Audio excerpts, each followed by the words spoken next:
Is, well, we just framed it out, so I'll read it out to you. Let's see, where is it? Here it is. All right. So, and don't get mad at me, Michael and Ken. I did a little bit of massaging here while I was waiting.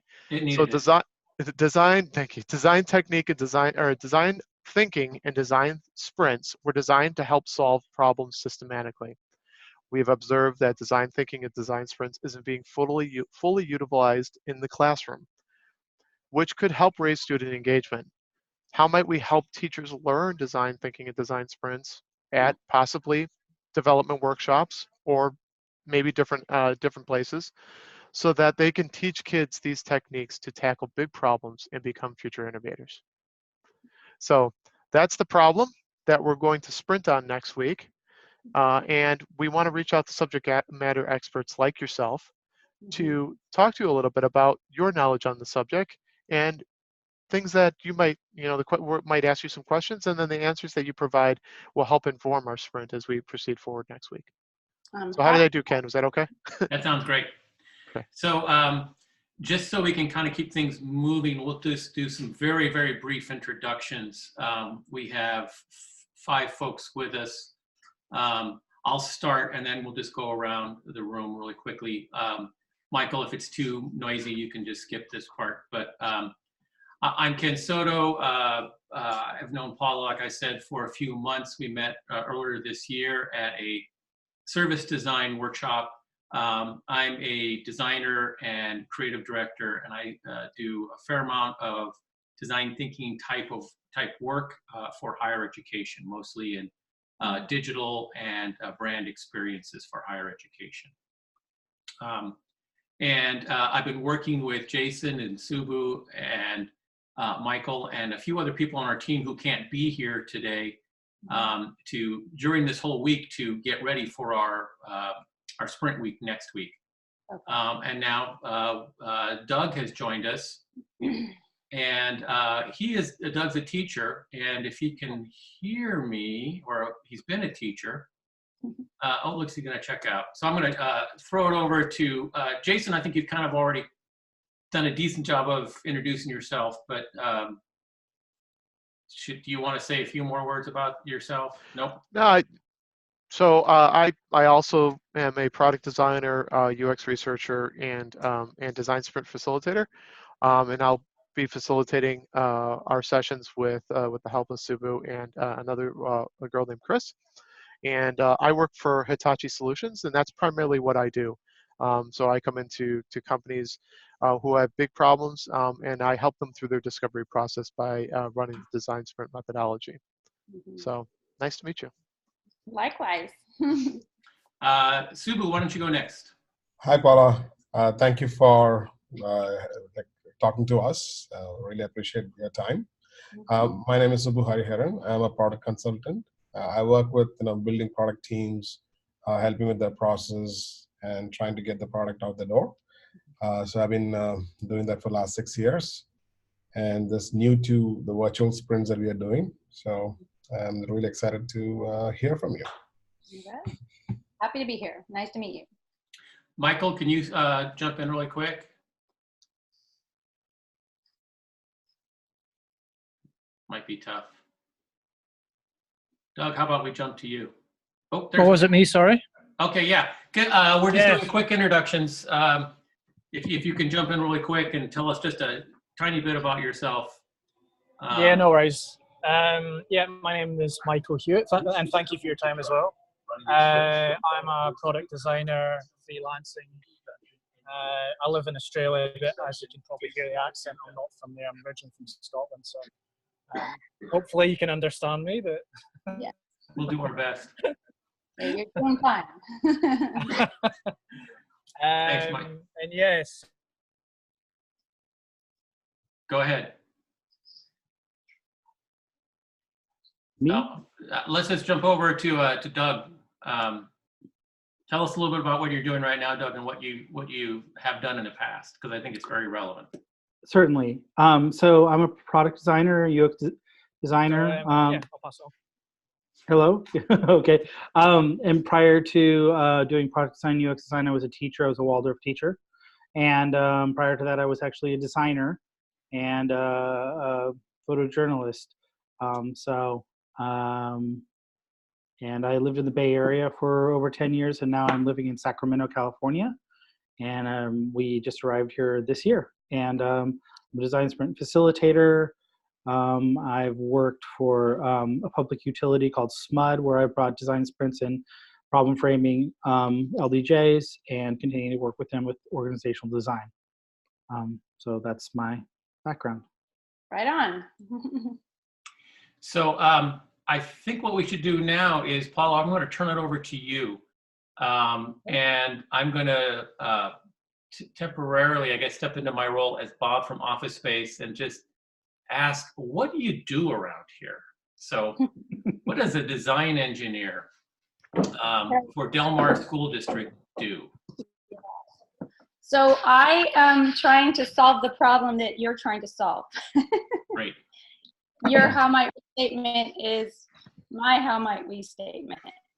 And I have a colleague, so there's 2 of us in our district. It's a small district of 8 schools, and we are part of the instructional services department.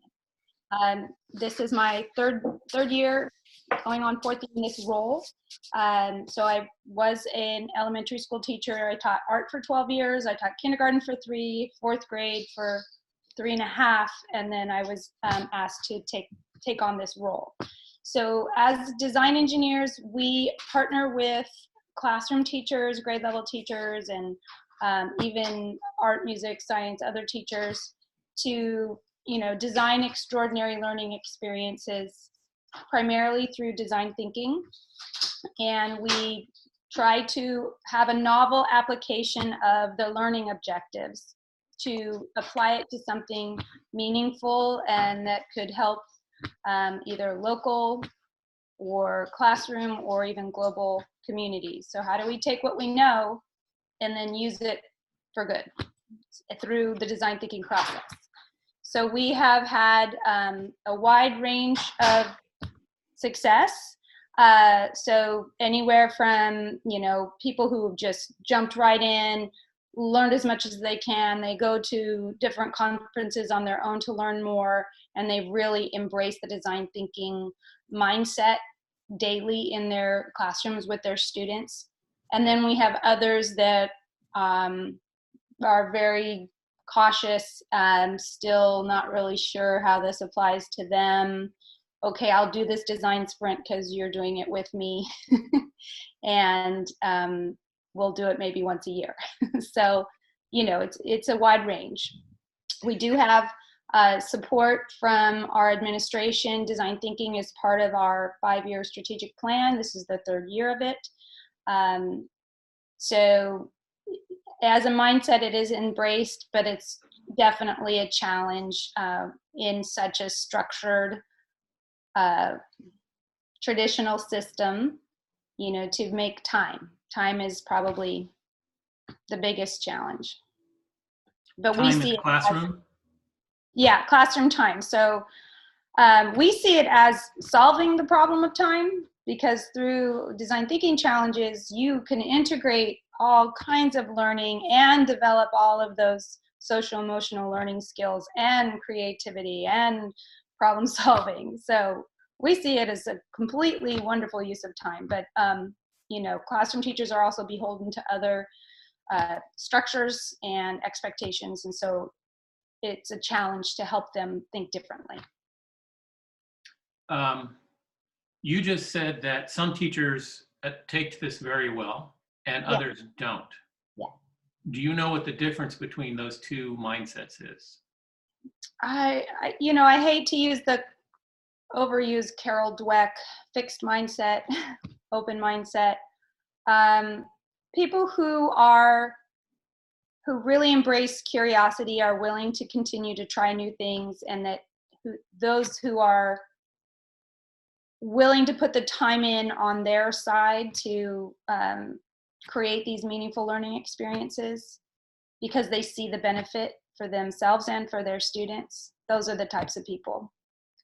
people who just can't be bothered with doing things differently. And I did it this way last year and it worked great. So I'm going to do it again this year. And you know, the report card grades are good. So why change? I have more questions, but I'm going to open up to others if they have some. Sure. Anyone? Outside of that challenge, are there any other challenges that you often face when trying to incorporate these techniques? Well, initially, not so much now since we've been doing this for a few years now, but initially the other challenge was educating the parent population. So, you know, why are we doing this? Why are we spending time on this? Is this going to cause the academics to suffer? So it was really, we had parent education nights. We tried to have, at the end of a design challenge, as much as possible, as much as we're able to, we call it exhibition of learning. So we invite the community in and parents in, and so they're able to hear from the students as they share their prototypes and their solutions and give some feedback as well. So that's been very helpful. Mm-hmm. Tell me about how you create new materials and introduce them into the classroom. Yeah, there's a few different ways. We look at it as different levels of design thinking. So we call the first level just exploration. So, you know, we might not go through a whole design challenge, but we're going to spend time learning techniques on brainstorming, or we're going to learn techniques on giving and receiving feedback. So we're just working on those process components, those mindsets within the design thinking process. The other one is standards aligned. So taking the classroom standards and starting there, like I have this learning target and my students need to learn about erosion. And so then how do we see that as an opportunity to apply that into a design thinking challenge? So then we would meet with teachers and kind of build that out with them. Here's how we would approach it. This is what we would do to help define the problem. This is what we would do to help come up with the ideation phase. Here's how we would prototype, etc. The other way is that it comes up through just advocacy. So there's a cause that the kids are excited about, or the school has gotten behind, or the student council, and so then we design for the cause.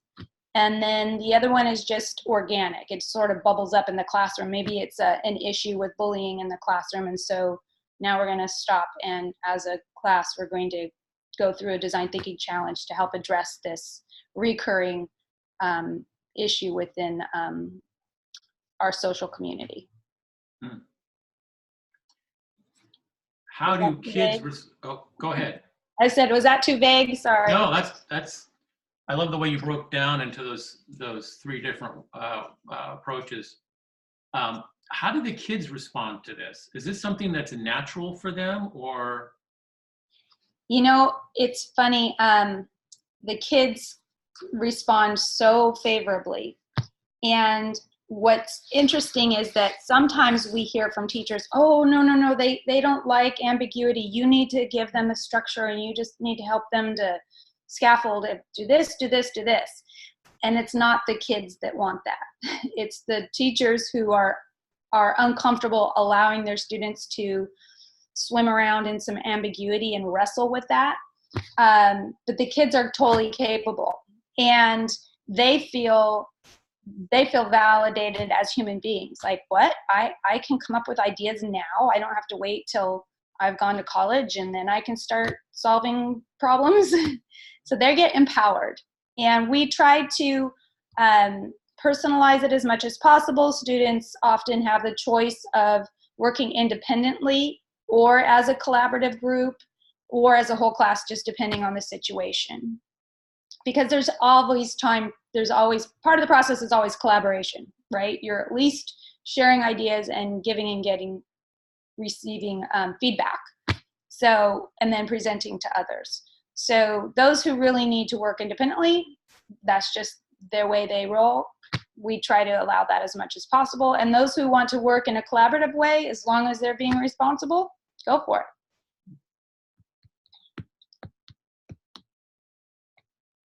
And one other thing I'll say that they respond really well to, when we are able to logistically facilitate it, let's say we have 3 4th grade classes, if we can have common time where they're working together and they can work cross classrooms. So, you know, I don't have to work just with the students within my classroom. They really respond well to that. And it's good for the teachers too. They're able to get to know the kids differently. Okay. Sabu, did you have a question? I did. So is there a process that you measure the outcome and then, you know, bring it back to the management, or so that it's mostly scales or get buy-in? What was that last part? So that most of what? Because other teachers can see that there has been benefits with these kids. Yes, we do. We do conduct feedback surveys from the teachers and from the students frequently, and then as much as possible, when we have professional learning time together, we highlight what's going on. So we'll have the teachers speak to the other teachers about something they did, and then we internally have it on our internal, you know, web communications. We have shared experiences, either slideshows or videos, so that other people can look at those and learn from those or get ideas from those. And then just the weekly communication in the district that goes out to the public when a design thinking challenge is happening. You know, we're documenting with photo, video, etc.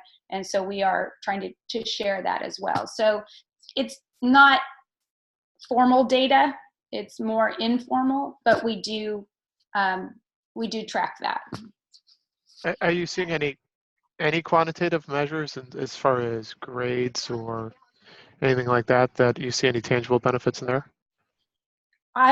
We do not see it, because, and I'm going to say the caveat is, we are extremely high performing school district.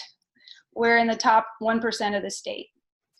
So, you know, and that was something that we were making clear to parents when we were taking on this new focus, this new embracing of teaching and learning in this way, was that we're already on all the traditional measures, we're making those measures. But there is a gap between some of the underserved students. And so we know that we could serve them better. So there's that equity piece. And so we are looking at that to see. There's not enough consistency across all schools to be able to see a bump. So right now it's more anecdotal on the teachers. But we have seen increased engagement in social emotional skills. I had a question for you in regards to the channels that you kind of receive the challenges versus, you know, if they're SEL or if they're explorations of, you know, I don't know, do you have a calendar that you're following, or is there much more of a, like, how do you prioritize those things that are coming in?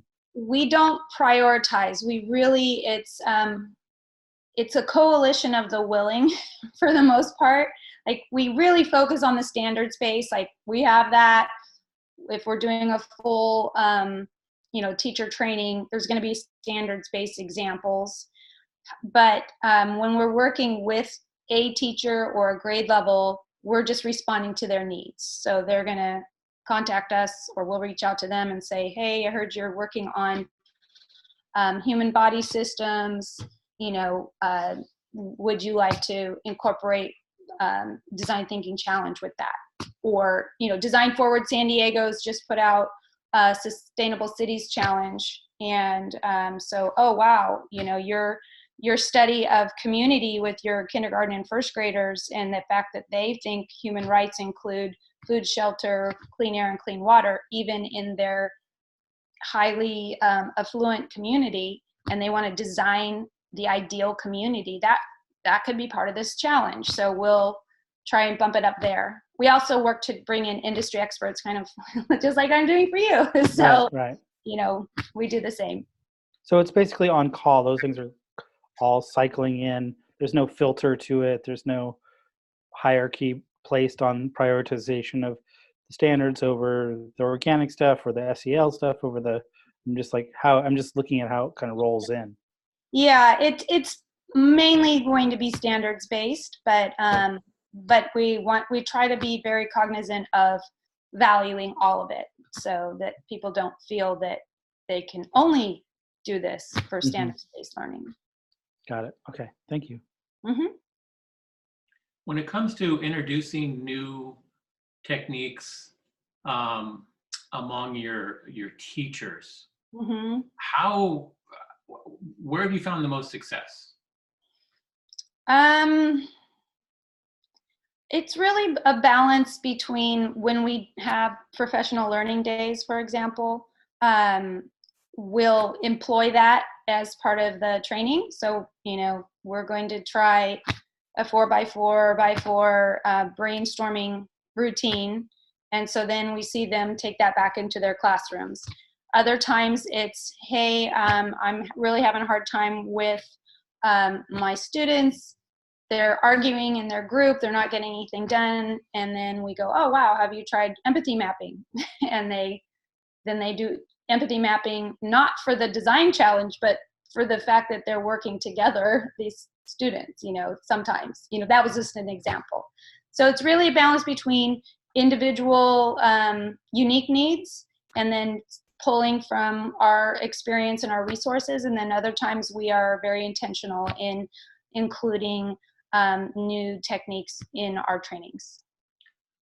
It's interesting because it sounds like what you just described is taking design thinking techniques and pulling it apart and finding like, oh, well, empathy mapping, try this, instead of like, let's bring this whole new thing called design thinking into your classroom, which for a lot of teachers could be like 9 days already booked.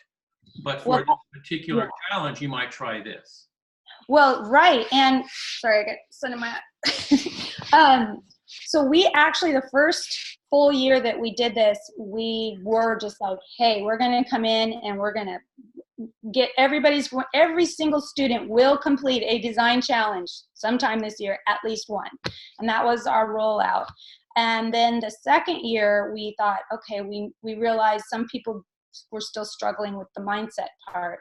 So we were thinking about those individual process points. We actually developed a set of cards, and then they're also available as slides for our teachers, but we call them explorations.